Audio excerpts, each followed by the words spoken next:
Datuk itu memang pelik. Betul tu, setiap kali musim salji, Datuk itu akan menari seorang diri. Hahaha, tengok tu. Datuk itu masih menari lagi. Kenapa Datuk itu selalu menari bila musim salji? Padan muka Datuk ini. Jom kita kenakan dia. Saya tak boleh berhenti.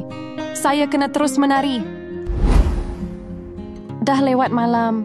Tapi kenapa Datuk itu masih menari?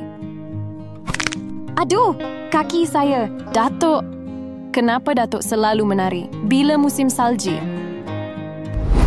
Dulu, setiap kali musim salji, Datuk dan isteri Datuk selalu menari bersama-sama. Tapi beberapa tahun lepas, isteri Datuk sudah tiada. Sebab itu setiap kali musim salji, Datuk datang ke sini dan menari seorang diri sebab Datuk nak ingat kenangan bersama isteri Datuk.